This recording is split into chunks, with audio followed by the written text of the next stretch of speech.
الله بكرة وأصيلا. الحمد لله الذي أنزل العيد من أكبر الشعائر الإسلام. أشهد أن لا إله إلا الله وحده لا شريك له، إله ابتلى إبراهيم خليله، وأشهد أن سيدنا ونبينا محمدا عبده ورسوله. اللهم صل وسلم وبارك على سيدنا محمد وعلى آله وصحبه كما صليت وسلمت على إبراهيم وعلى آل إبراهيم وسلم تسليما كثيرا. أما بعد، فيا أيها المسلمون والمسلمات رحمكم الله، أوصيكم ونفسي بتقوى الله وكونوا مع الصادقين. اتقوا الله حق تقاته ولا تموتن إلا وأنتم مسلمون. Ma'asyiral muslimin, sidang Aid yang dimuliakan Allah Subhanahu wa ta'ala. Di pagi hari yang penuh barakah ini, kita berkumpul untuk melaksanakan salat Idul Adha. Baru saja kita melaksanakan ruku dan sujud sebagai manifestasi perasaan takwa kita kepada Allah Subhanahu wa ta'ala. Kita agungkan namanya, kita jemakan takbir, tahmid dan tahlil sebagai pernyataan dan pengakuan atas keagungan Allah Subhanahu wa ta'ala. Takbir yang kita ucapkan bukanlah sekedar gerak bibir tanpa arti, tetapi merupakan pengakuan dalam hati, menyentuh dan menggetarkan relung-relung jiwa manusia yang beriman. Allah Maha Besar, Allah Maha Agung. Tiada yang patut disembah kecuali Allah Subhanahu wa ta'ala. Karena melalui mimbar ini, saya mengajak kepada diri saya sendiri dan juga kepada hadirin sekalian, marilah tundukkan kepala dan jiwa kita di hadapan Allah Subhanahu wa ta'ala yang Maha Besar.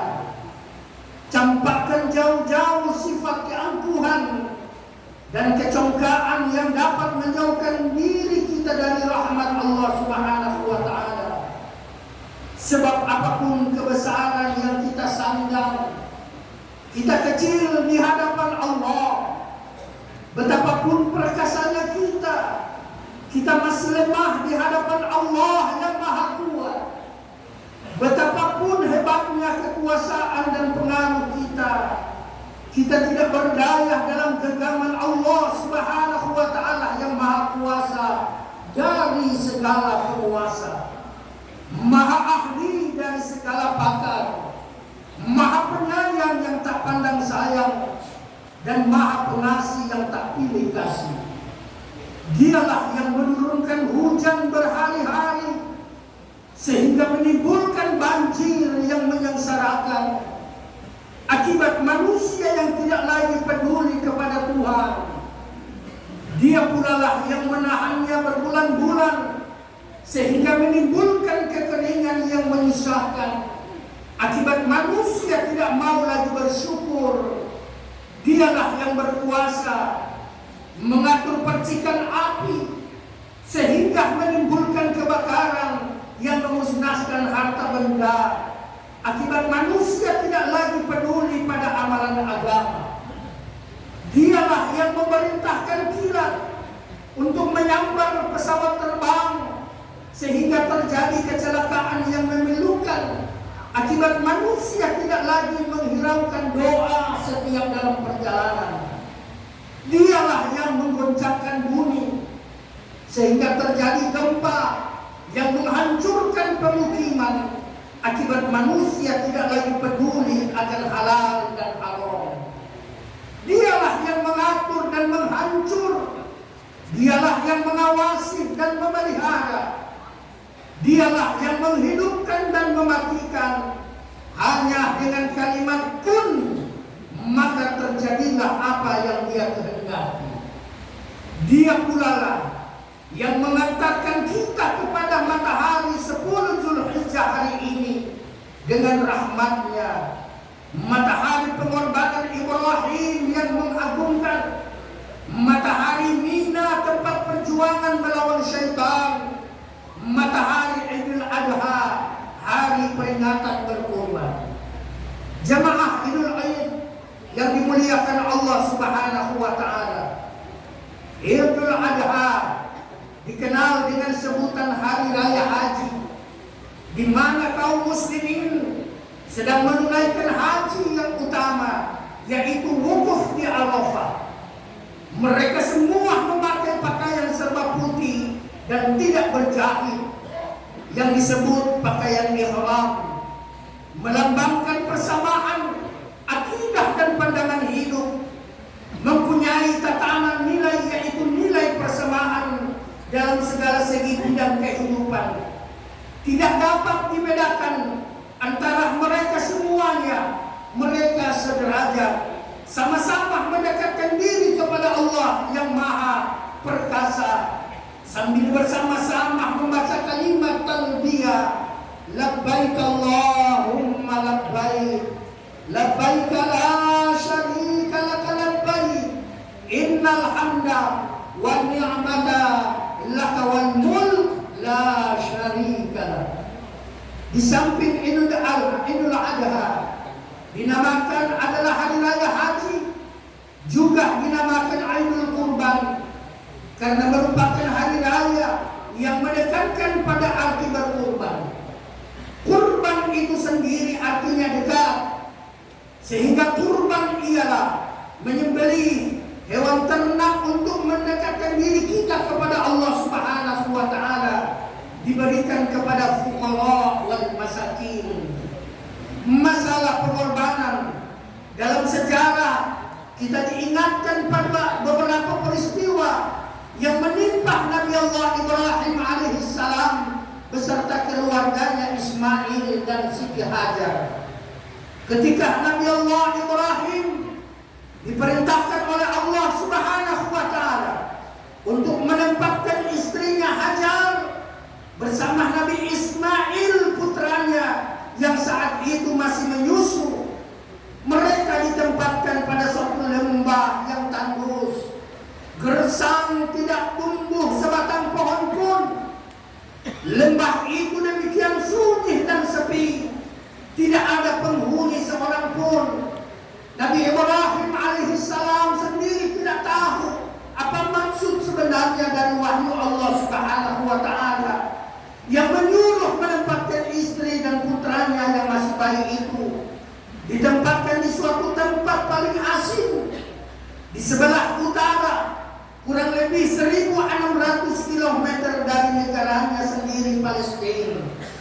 Tapi baik Nabi Ibrahim maupun istrinya Siti Hajar menerima perintah itu dengan ikhlas dan penuh tawakal kepada Allah Subhanahu wa taala. Seperti yang diceritakan oleh Ibnu Abbas bahwa tatkala Siti Hajar kehabisan air untuk minum hingga tidak bisa menyusui Nabi Ismail, beliau mencari air kian kemari sambil berlari-lari ataupun sa'i antara Bukit Safa dan Marwah sebanyak 7 kali. Tiba-tiba Allah Subhanahu wa taala mengutus malaikat Jibril untuk membuat mata air Zam-Zam. Siti Hajar dan Nabi Allah Ismail memperoleh sumber kehidupan. Lembah yang dulunya gersang itu mempunyai persediaan air yang melimpah-limpah.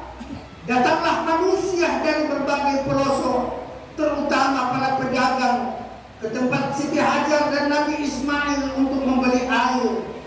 Datang rizki dari berbagai penjuru dan makmurlah tempat di sekitarnya.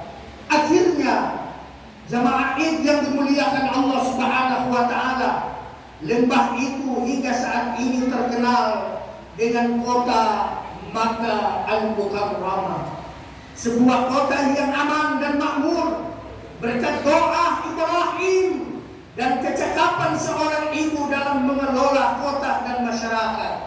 Kota Makkah yang aman dan makmur dilukiskan oleh Allah Subhanahu wa taala dalam Al-Qur'an, surah Al-Baqarah ayat 126. Wa idh qala Ibrahim Rabbi ja'al hadha baladan amina warzuq ahlahu minas samarati man amana minhum billah wal yawmil akhir. Dan ingatlah ketika Ibrahim berdoa, ya Tuhanku, jadikanlah negeri ini sebagai negeri yang aman sentosa, dan berikanlah rezeki dari buah-buahan kepada penduduknya yang beriman di antara mereka kepada Allah dan hari kiamat. Hadirin jamaah Idul Adha yang dimuliakan Allah Subhanahu wa taala. Dari ayat tersebut kita memperoleh bukti yang jelas bahwa kota Makkah hingga saat ini memiliki kemakmuran yang melimpah. Jemaah haji dari seluruh penjuru dunia memperoleh fasilitas yang cukup selama melakukan ibadah haji dan umrah. Hal itu membuktikan tingkat kemakmuran modern dalam tata pemerintahan dan ekonomi serta keamanan hukum sebagai faktor utama kemakmuran rakyat mengagumkan. Yang semua itu menjadi dalil bahwa doa Nabi Ibrahim alaihissalam dikabulkan oleh Allah Subhanahu wa taala. Semua kemakmuran tidak hanya dinikmati oleh orang Islam saja. Orang-orang yang tidak beragama Islam pun ikut menikmatinya. Allah Subhanahu wa taala berfirman, qala wa man kafara fa ummatuhu qalilah thumma adatarruhu ila adabin nar wa bi'sal masir. Dan kepada orang-orang kafir pun aku berikan kesenangan sementara, kata Allah Subhanahu wa taala. Kemudian aku paksa dia menjalani siksa dalam neraka nanti, dan itulah seburuk-buruk tempat kembali mereka. Allahu Akbar, Allahu Akbar, Allahu Akbar, walillahil hamd. Idul Adha yang kita peringati saat ini dinamai juga dengan Aidun Nahar, artinya hari cara memotong kurban ataupun binatang ternak. Sejarahnya adalah bermula dari ujian yang paling berat yang menimpa Nabi Allah Ibrahim alaihissalam, disebabkan kesabaran dan ketabahan Ibrahim dalam menghadapi berbagai ujian dan cobaan. Allah Subhanahu wa taala memberinya sebuah anugerah. Allah memberikan sebuah kehormatan kepada Ibrahim, yaitu Khalilullah, yaitu kekasih Allah Subhanahu wa taala. Setelah titel Al-Khalil disandang oleh Nabi Allah Ibrahim alaihissalam, malaikat bertanya kepada Allah Subhanahu wa taala, ya Allah, wahai Tuhanku, mengapa engkau jadikan Ibrahim sebagai kekasihmu, padahal ia disibukkan oleh urusan kekayaan dan keluarganya? Allah Subhanahu wa taala berfirman, wahai malaikatku, jangan menilai hambaku Ibrahim ini dengan ukuran lahiriah. Tengoklah isi hatinya dan amal batinnya.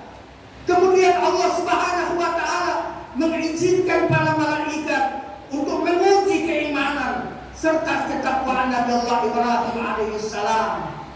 Ternyata kekayaan dan keluarganya tidak mempunyai lalai dalam taatnya kepada Allah Subhanahu wa taala.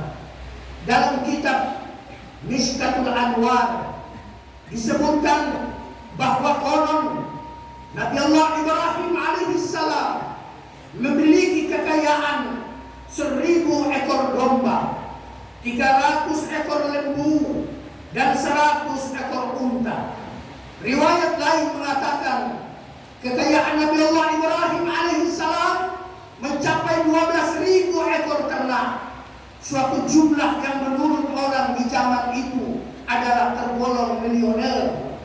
Maka ketika pada suatu hari Ibrahim alaihissalam ditanya oleh seseorang, milik siapakah ternak sebanyak ini wahai Ibrahim? Maka dijawab oleh Ibrahim, kepunyaan Allah subhanahu wa ta'ala, tapi kini masih milikku. Sewaktu-waktu bila Allah menghendaki, aku serahkan semuanya kepada Allah subhanahu wa ta'ala. Jangankan cuma ternak, bila Allah meminta anak kesayanganku, niscaya akan aku serahkan juga. Jamaah itu rahimahullah, Ibnu Katsir dalam tafsir Al-Quranul Azim mengemukakan bahwa pernyataan Nabi Allah Ibrahim alaihissalam itulah yang kemudian dijadikan bahan ujian Allah subhanahu wa ta'ala, yaitu Allah menguji iman dan takwa Nabi Ibrahim melalui mimpinya yang hak agar ia mengorbankan putranya yang kala itu masih berusia 7 tahun. Anak yang elok rupawan, sehat lagi cekatan ini supaya dikorbankan dan disembelih dengan menggunakan tangannya sendiri. Sungguh sangat mengerikan peristiwa itu. Dinyatakan Allah dalam Al-Quranul Karim, surah As-Saffat ayat 102, qala ya bunayya inni ara fil manam ani adbahuka fanzur mata tara. Artinya Ibrahim berkata, wahai anakku, sesungguhnya aku melihat dalam mimpi bahwa aku menyembelihmu, maka fikirkanlah wahai anakku apa pendapatmu. Qala ya abati fa'al ma tu'maru satajiduni insyaallah minas sabirin. Ismail alaihissalam menjawab, wahai bapakku, kerjakanlah apa yang diperintahkan Allah kepadamu, insyaallah engkau akan mendapatku termasuk orang yang sabar. Saudaraku seiman yang dimuliakan Allah, ketika keduanya siap untuk melaksanakan perintah Allah subhanahu wa ta'ala ini, iblis laknatullah datang menggoda sang ayah, datang menggoda sang ibu dan anak silih berganti. Akan tetapi Nabi Ibrahim alaihissalam, Siti Hajar dan Nabi Ismail tidak tergoda oleh bujukan rayuan iblis yang menggoda agar membatalkan niatnya. Bahkan Siti Hajar pun mengatakan kepada iblis, jika memang benar ini perintah Allah, aku pun siap disembelih sebagai gantinya Ismail. Mereka melempar iblis dengan batu, mengusirnya pergi, dan iblis pun lari tunggang langgang. Dan ini kemudian menjadi salah satu rangkaian ibadah haji, yakni melempar jumrah, jumratul ula, wusta dan aqabah, yang dilaksanakan oleh seluruh jamaah haji di Mina. Hadirin jamaah Id yang dimuliakan Allah, setelah sampai di suatu tempat, dalam keadaan tenang, Ismail berkata kepada ayahnya, ya Abah, kuharap kaki dan tanganmu diikat supaya aku tidak bergerak leluasa, sehingga tidak menyusahkan Abah nanti. Hadapkan mukaku ke tanah supaya tidak melihatnya, sebab kalau Abah atau ayah melihatnya akan merasa kasihan kepada saya. Lepaskan bajuku agar tidak terkena darah yang nantinya meninggalkan kenangan yang menyedihkan. Asahlah tajam-tajam pisau ayah agar penyembelihan berjalan singkat, sebab sakratul maut dahsyat sekali, kata Ismail. Berikan bajuku kepada ibu untuk kenang-kenangan, serta sampaikan salamku kepadanya supaya dia tetap sabar. Saya dilindungi oleh Allah subhanahu wa ta'ala. Jangan cerita wahai ayah bagaimana ayah mengikat tanganku. Jangan izinkan anak-anak sebayaku datang ke rumahku, agar kesedihan ibu tidak terulang kembali. Dan apabila ayah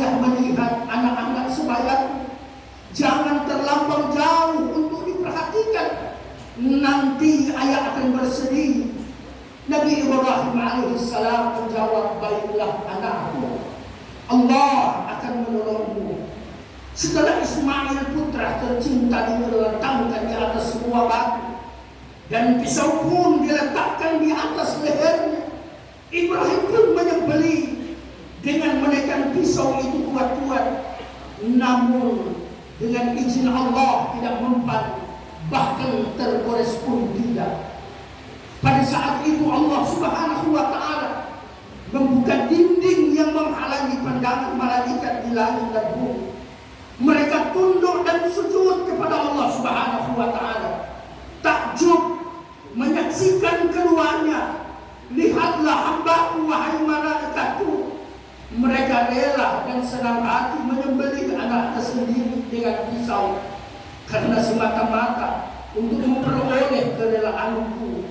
Sementara itu Ismail pun berkata, wahai ayah, bukalah ikatan kaki dan tanganku, agar Allah Subhanahu wa Ta'ala tidak melihatku dalam keadaan terpaksa, dan letakkan pisau itu di leherku, supaya malaikat menyaksikan putra Khalilullah Ibrahim taat dan penuh dengan perintahnya.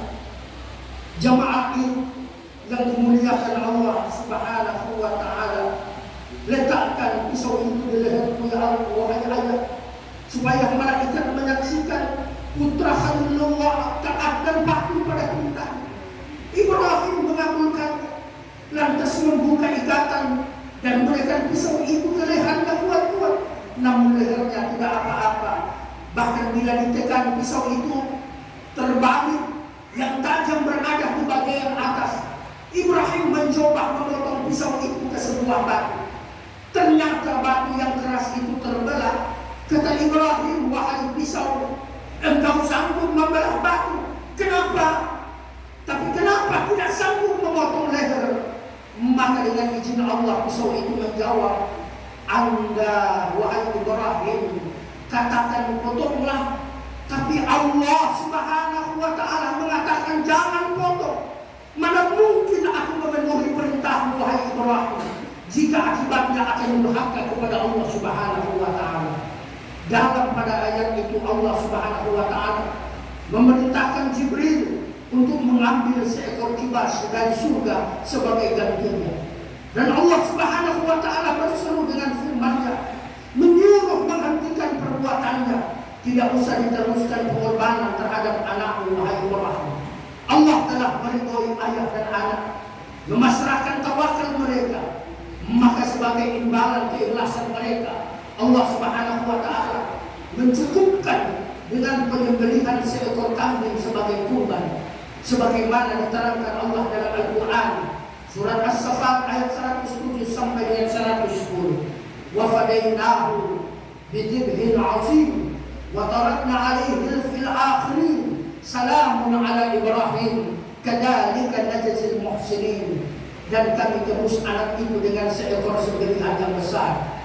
Kami abadikan untuk Ibrahim pujian yang baik di kalangan orang-orang yang datang kemudian, yaitu kesejahteraan semoga dilimpahkan kepada Nabi Allah Ibrahim. Demikianlah kami memberi kepada orang-orang yang berbuat baik.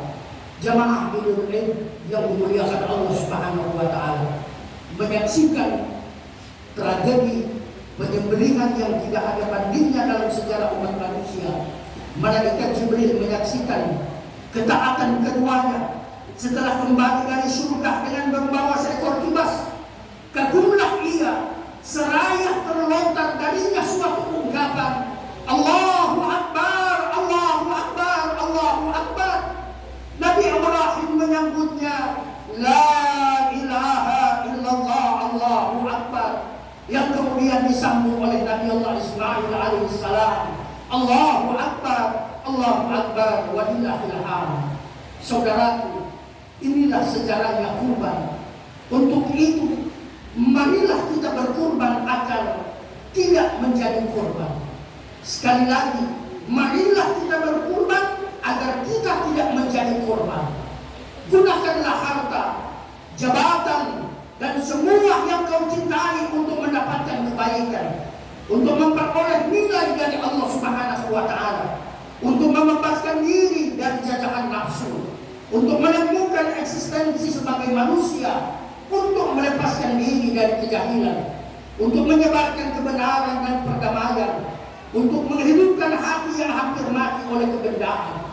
Marilah kita bangun dinul Islam ini dengan sebaik-baiknya, agar menjadi contoh bagi masyarakat yang bukan Islam.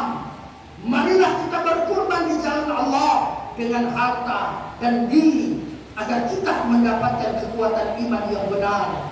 Semoga Allah Subhanahu wa Ta'ala memberikan kekuatan lahir dan batin bagi kita semua untuk berkorban di jalannya. Amin ya rabbal alamin. Jamaah salat Idul Adha yang dimuliakan Allah Subhanahu wa Ta'ala. Maka untuk menutup khutbah kali ini, marilah untuk sama-sama kita berdoa dan bermohon kehadirat Allah Subhanahu wa Ta'ala.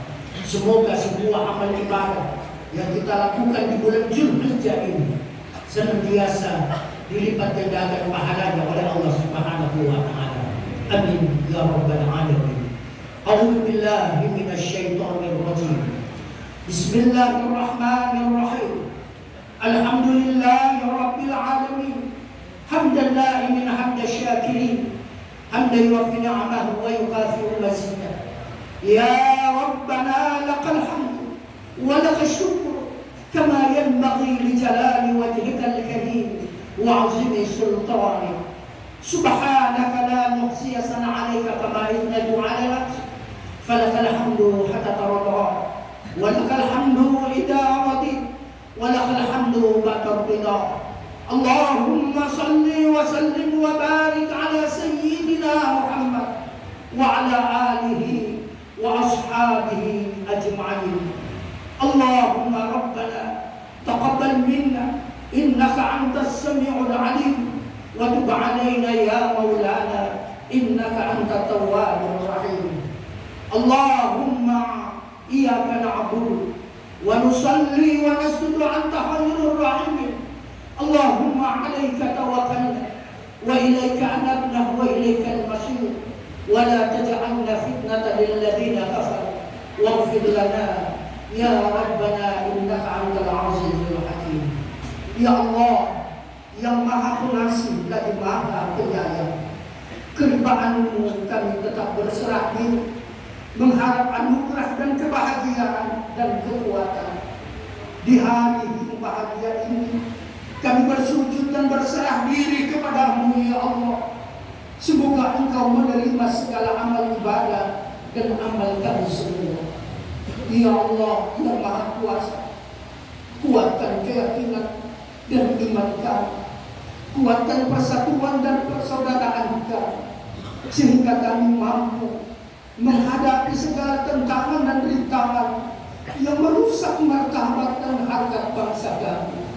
Ya Allah, di antara berjuta hamba-Hamba-Mu membanjiri padang Arafah untuk wukuf dalam rangka ibadah haji, di antara mereka berbangunlah saudara-saudara kami, berbangunlah keluarga-keluarga kami, istri-istri kami, suami kami, teman-teman kami. Ya Allah, berikan kekuatan lahir dan batin kepada mereka. Terimalah amal ibadah mereka. Jadikanlah haji mereka haji yang mabrur, haji yang diterima. Semoga anugerah rahmat keampunan-Mu senantiasa bercucuran kepada mereka. Berikan kesadaran, kekuatan lahir dan batin kepada mereka ya Allah. Semoga mereka selamat dan sejahtera kembali di tengah-tengah sanak keluarga mereka ya Allah. Ya Allah yang Maha Rahman dan Maha Rahim, dunia saat ini banyak mengalami tantangan dan rintangan, banyak ditimpa bencana akibat nafsu serakah manusia, banyak perbuatan-perbuatan yang keluar dari hukum-hukum-Mu ya Allah, hukum kemasyarakatan dan kemanusiaan. Ya Allah, jauhkan bencana, rintangan, halangan, musibah dan malapetaka kepada bangsa dan negara kami, khususnya kepada rakyat Sulawesi Utara, khususnya kepada rakyat Sulawesi Utara. Jangan engkau pikulkan beban yang nyata-nyata tak mampu kami memikulnya, ya Allah. Ya Allah, ya Allah. Banyak saudara-saudara kami di belahan dunia ini, mereka tertindas, mereka teraniaya. Duka, nestapa dan tangis kepedihan merenggut harta dan martabat mereka. Ya Allah, dengan kekuasaan-Mu, angkatlah mereka, ya Allah. Selamatkanlah mereka, ya Allah, dari penderitaan yang berkepanjangan ini. Naungi mereka dengan rahmat-Mu, ya Allah. Limpahkan nikmat, kekuatan dan kesabaran kepada mereka. Bebaskan mereka dari belenggu kepedihan dan penderitaan ini.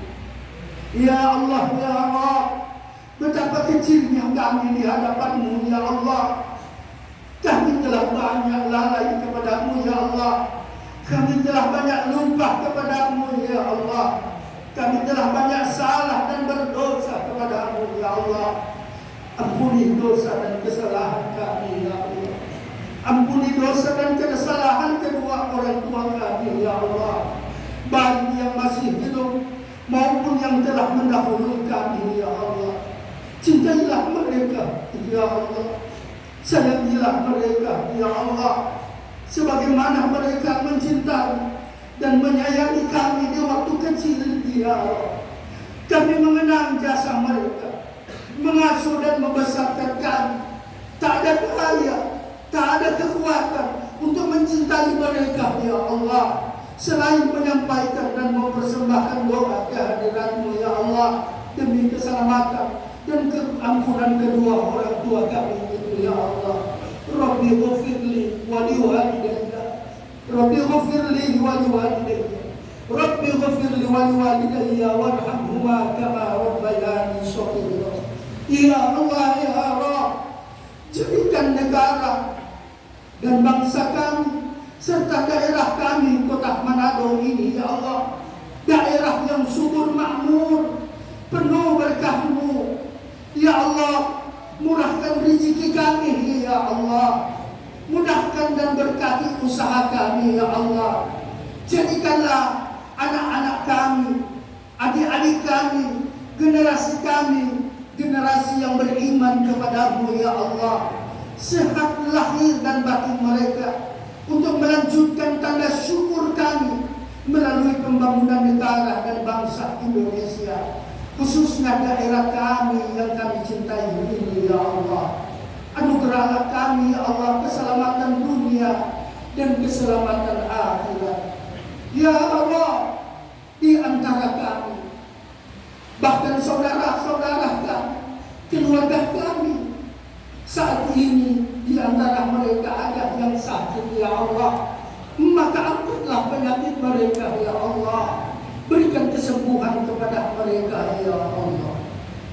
Keselamatan dunia dan keselamatan akhirat, ya Allah.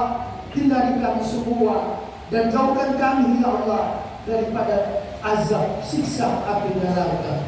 Rabbana zalamna anfusana wa in lam taghfir lana wa tarhamna lanakunanna minal khasirin.